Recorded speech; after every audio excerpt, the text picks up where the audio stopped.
আচ্ছা আপুরা হয়তো কেউ এখনো জয়েন করেনি, আমি হচ্ছে 5 থেকে 10 মিনিটের মতো ওয়েট করব। কোন আপু যদি জয়েন না করে তাহলে আমি প্রসেসিংটা শুরু করে দিব।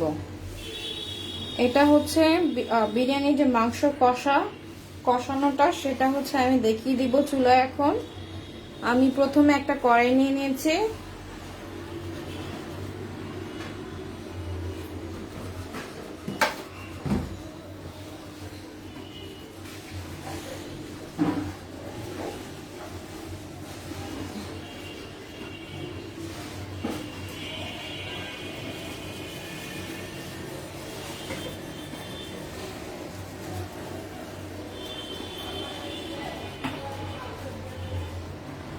একটা কড়াইতে আমি এখন 1/3 কাপের মতো মাস্টার্ড অয়েল মানে হচ্ছে সরিষার তেল, এই যে 1/3 কাপের মতো আমরা হচ্ছে মাস্টার্ড মানে সরিষার তেল দিয়ে দিব। আমরা যে 900 গ্রাম মাংস নিয়েছি সে মাংস কষানোর জন্য আমরা এতটুকু পরিমাণে তেল নিলাম।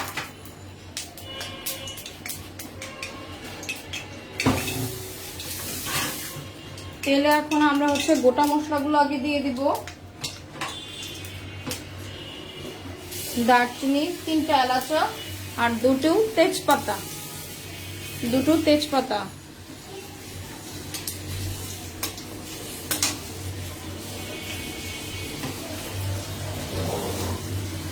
এরপর আমরা হচ্ছে 1 কাপের মতো পেঁয়াজ কুচি দিব।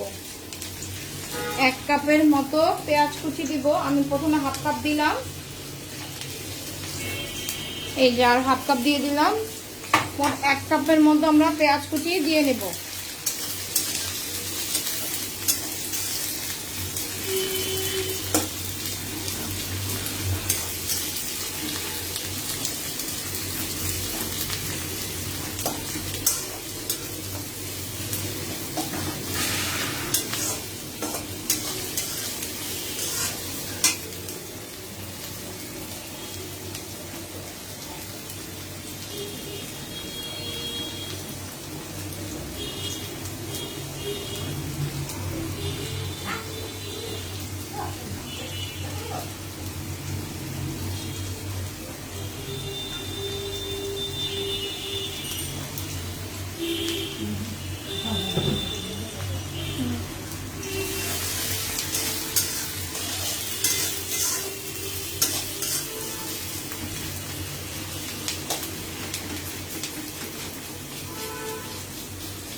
আমরা পেঁয়াজটা হচ্ছে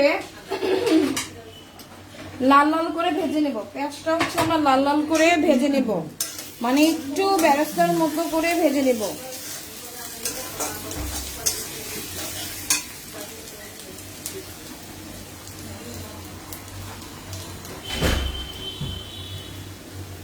বেরেস্তার মতো ভেজে নেওয়ার জন্য সামান্য পরিমাণ লবণ আমরা একটু অ্যাড করে দিব। তখন আমরা 1 চা চামচের মতো লবণ আমরা মাংসে অ্যাড করেছি। এখন আমরা আরো 1/2 চা চামচের মতো লবণ বেরেস্তাতে অ্যাড করে নেব। প্রয়োজন পড়লে স্বাদ মতো আমরা আবার লবণ চেক করে লবণ দিয়ে নিব।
আচ্ছা, যারা আপুরা এখনো লাইভে জয়েন করনি, পরবর্তীতে লাইভ দেখাকালীন তোমাদের অনেক প্রশ্ন হতে পারে, সেই প্রশ্নগুলো তোমরা কমেন্টের মাধ্যমে আমাকে জানাতে পারবে, অথবা আমাকে ফোন দিয়ে হোয়াটসঅ্যাপের মাধ্যমে তোমাদের সমস্যা বা প্রবলেমের কথাগুলো জানিয়ে দেবে। আর যদি কোনো প্রসেস তোমাদের বুঝতে অসুবিধা হয় সেটাও তোমরা কমেন্ট করবে, আমি সাথে সাথে কমেন্টের নিচে হয়তো রিপ্লাই দিয়ে দিব, না হলে আমি তোমাদেরকে পরে ইনবক্সে জানিয়ে দিব।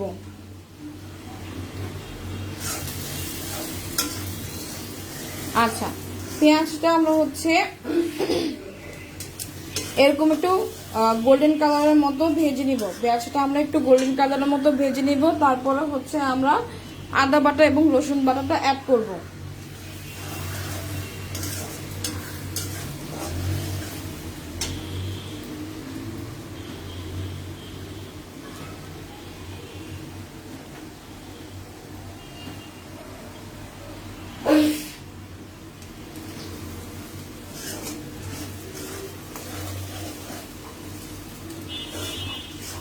আমি এখন যা প্রসেস দেখাচ্ছি সেটা হচ্ছে 1 কেজি গরু মাংস এবং 500 থেকে 600 গ্রাম পোলার চাল একসাথে মিশিয়ে যতটুকু বিরিয়ানি রান্না করার জন্য যা যা প্রয়োজন আমি তা দেখাচ্ছি। এই বিরিয়ানিটা আপনারা হচ্ছে গরু মাংস অথবা খাসির মাংস বা মুরগির মাংস তিনটা দিয়েই আপনারা রান্না করতে পারবেন। এক একটা বিরিয়ানি এক একটা ধরনের, শুধু পদ্ধতিটা ডিফারেন্ট হয়ে থাকে, মশলা সব ধরনের একই হয়ে থাকে।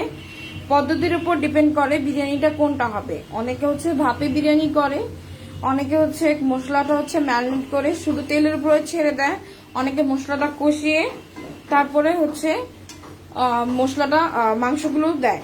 তা আমি আজকে যেটা দেখাচ্ছি সেটা হচ্ছে আপনাদেরকে পেঁয়াজটা বেরেস্তা করে মশলাটা কষিয়ে যেভাবে মাংসটা আপনারা করবেন। কারণ সাধারণত সচরাচর আমরা বাজার থেকে এনে সাথে সাথে বিরিয়ানি প্রসেস করি না, অথবা অনেক সময় ফ্রিজের মাংসটা প্রসেস করে থাকি। সেক্ষেত্রে মানে এইভাবে কষিয়ে নিলে খুব ভালো হয়। পেঁয়াজটা এরকম এরকম গোল্ডেন একটা কালার চলে এসেছে, এই যে দেখা যাচ্ছে যে গোল্ডেন একটা কালার চলে এসেছে। এখন আমরা আদা রসুন বাটাটা অ্যাড করে দিব। তো আদা রসুন বাটা আমরা অ্যাড করব হচ্ছে 3 টেবিল চামচ।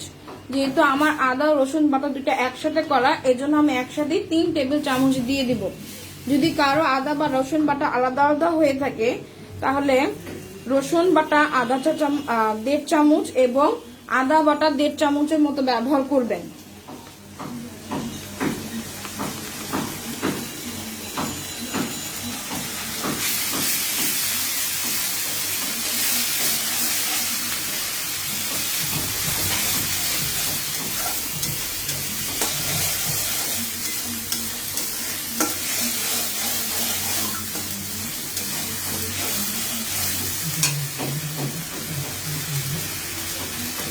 আমি আর একটু অ্যাড করে দিচ্ছি লিকুইডটা।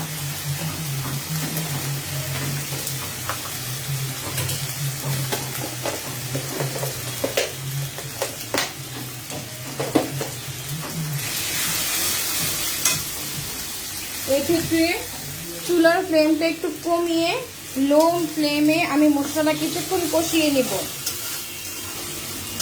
লো ফ্লেমে মশলাটা আমরা কিছুক্ষণ কষিয়ে নিব।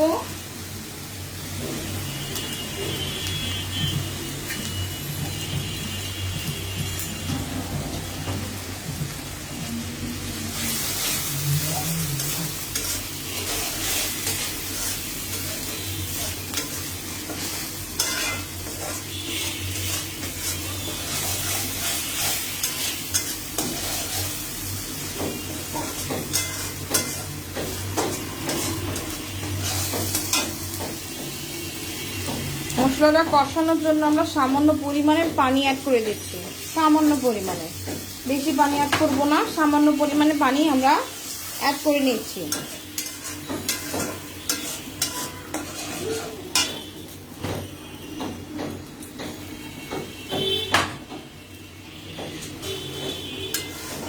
পরবর্তীকালীন লাইভ দেখাকালীন যদি কারো কোনো সমস্যা হয়ে থাকে সাথে সাথে আমাকে কমেন্ট করে জানিয়ে দিবেন। লাইভের নিচে কমেন্ট করে দিলে আমি তার অ্যান্সার দিয়ে দিব।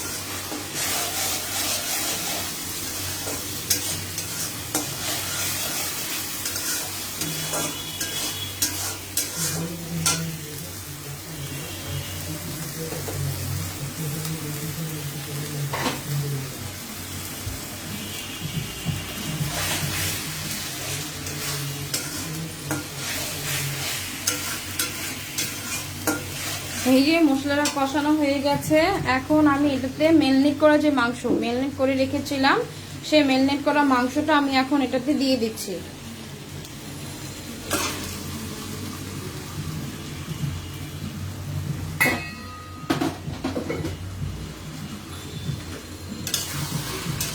আমি এখনো যে বিরিয়ানির মশলাটা তৈরি করেছি সেটা এখনো অ্যাড করিনি। মাংসটা কিছুক্ষণ কষিয়ে রাখার পরে আমি বিরিয়ানির জন্য যে মশলাটা তৈরি করেছি মাংসের সাথে দেওয়ার জন্য সেটা আমি অ্যাড করব।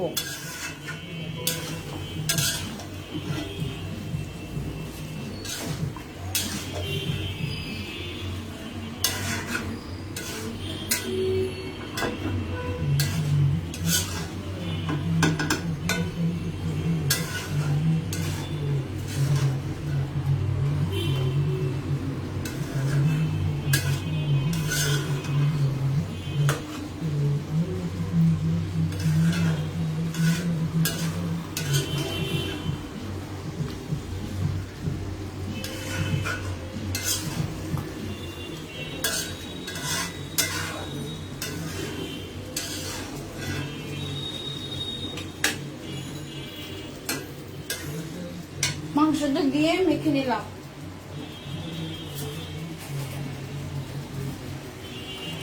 এই মাংস কষানোর সময় আমি সামান্য পরিমাণ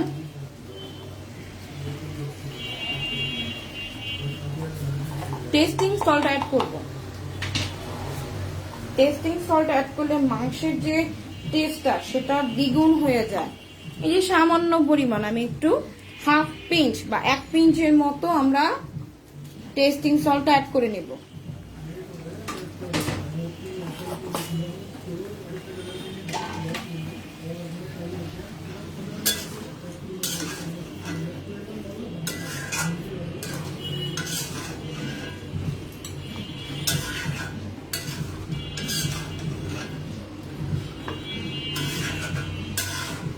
এইটা এইভাবে আমরা এখন 5 মিনিটের মতো কষাবো। মাংসটা 5 মিনিটের মতো আমরা কষাবো।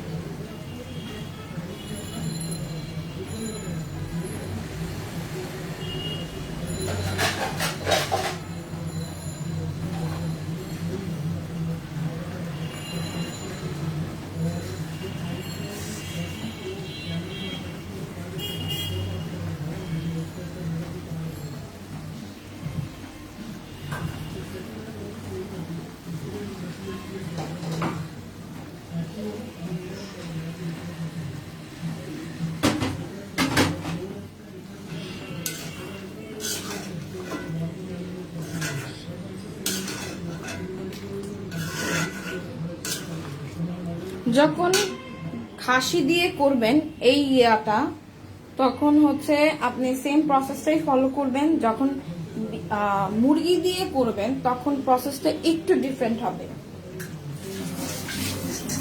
গরু খাসি দিয়ে বিরিয়ানি রান্নার প্রসেসটা প্রায় সিমিলারই, তাই আর এটার মধ্যে পার্থক্য নেই। বাট যখন এই সেম বিরিয়ানিটা আপনারা যখন মুরগি দিয়ে করবেন কারণ মুরগির মাংসটা খুব তাড়াতাড়ি সিদ্ধ হয়ে যায় এবং নরম হয়ে যায়, তো এটার প্রসেসটা একটু ডিফারেন্ট।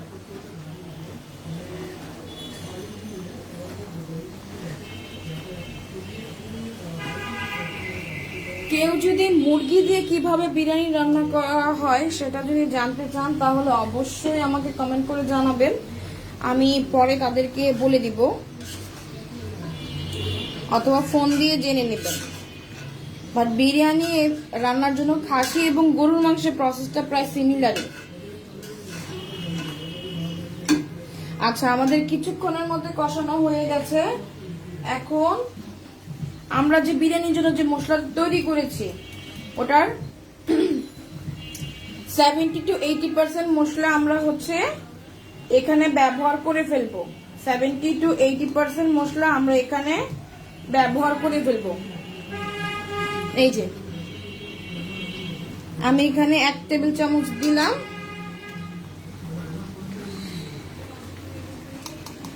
এই যে 2 টেবিল চামচ দিয়ে দিলাম, আরো 1.5 টেবিল চামচের মতো রয়ে গেছে আমার মশলাটা। সেটা আমি যখন চালটা কষাবো তখন ইউজ করে ফেলবো। আর একটু দিয়ে দিলাম।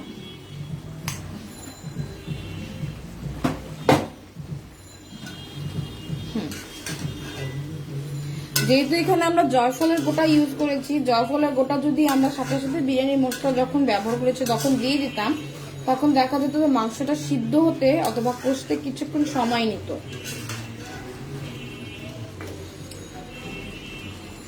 বা মাংসটা সফট হতে চেত না। আপু যে আপু জয়েন করেছেন একটু কমেন্ট করে জানাবেন লাইভটা ক্লিয়ার কিনা।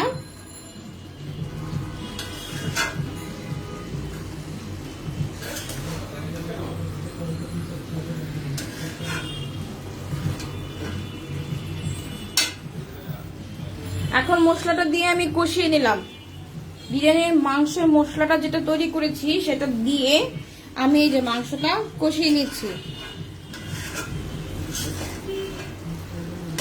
আমরা এটাতে পরে বাদাম বাটা অ্যাড করব। পরে এটাতে 70% যখন এটা কুক হয়ে যাবে তখন আমরা এটাতে বাদাম বাটা, সামান্য পরিমাণ বাদাম বাটা অ্যাড করব। এবং যদি মন চায় তাহলে আমরা এটাতে কয়েকটা কাঁচামরিচ ছেড়ে দিব।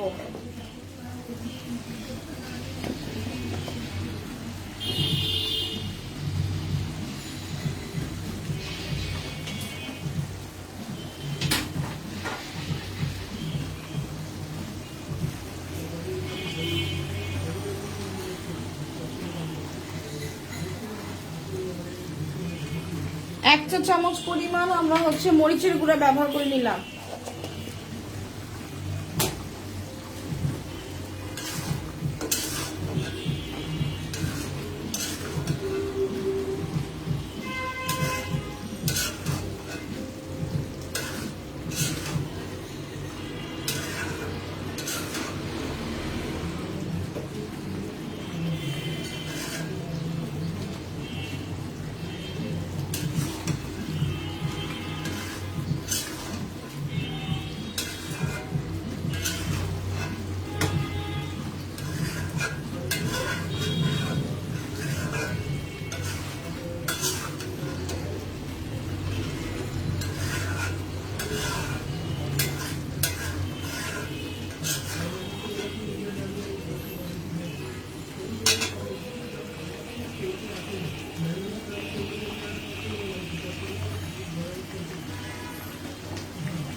এখন কষানোর জন্য আমরা এখানে 1 কাপ পরিমাণ দুধ নিয়েছি।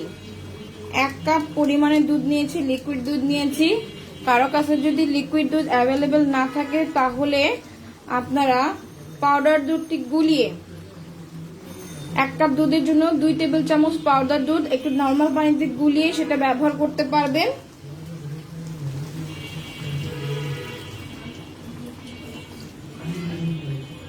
এখানে আমরা 1 কাপ পরিমাণ দুধ অ্যাড করে দিলাম।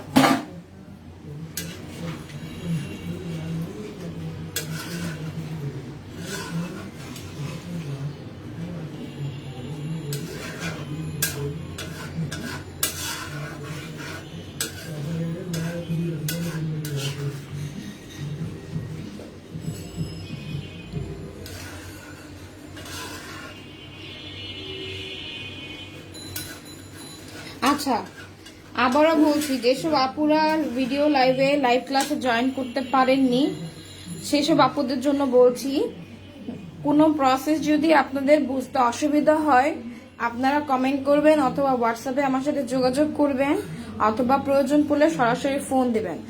যখনই ফোন দিবেন বা কমেন্ট করবেন আমি সাথে সাথে তার অ্যান্সার দেওয়ার চেষ্টা করব।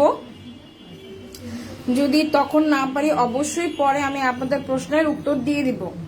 এবং কোনো প্রসেস যদি একান্তই আপনাদের বুঝতে না পারছেন না অথবা আরো সুবিধার প্রয়োজন পড়ছে তখন আমি আপনাদের হেল্প করব, যতক্ষণ না পর্যন্ত আপনাদের রান্নাটা একদম পারফেক্ট রেস্তোরাঁর মতো করে হাজির বিরিয়ানি অথবা বিরিয়ানি না হয় ততক্ষণ পর্যন্ত আমি আপনাদেরকে হেল্প করব।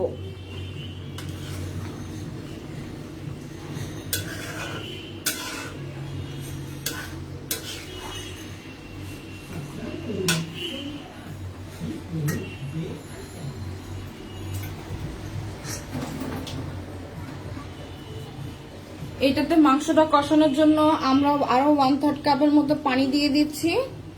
যেহেতু একটা গরুর মাংস সিদ্ধ হতে প্রচুর পরিমাণের লিকুইডের প্রয়োজন, আমরা আরো একটু পানি অ্যাড করে দিচ্ছি, আরো 1/2 কাপের মতো পানি অ্যাড করে দিচ্ছি।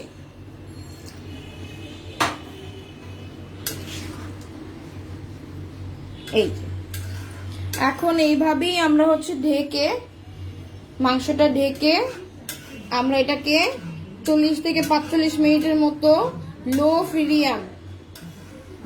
মিডিয়াম ফ্লেমে এটাকে আমরা রান্না করব। লো মিডিয়াম ফ্লেমে আমরা এটাকে রান্না করব, অথবা অল্প আছে এটাকে আমরা 40 থেকে 45 মিনিট রান্না করব।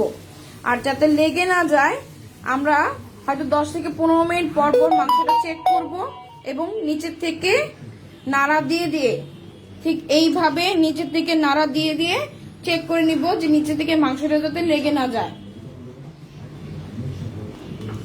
নামানোর আগে অবশ্যই আমরা মাংসের লবণ চেক করে নিব, আমাদের স্বাদ মতো লবণ হয়েছে কিনা, মাংসটা সফট মানে ধরলেই খুলে যাচ্ছে কিনা এরকম হয়েছে কিনা, এবং ঝোলটা গাঢ় হয়ে শুকিয়ে গেছে কিনা সেটা চেক করে নেব। আবার আমরা 40 থেকে 45 মিনিট পরে ফিরে আসছি। এখনকার জন্য আল্লাহ হাফেজ।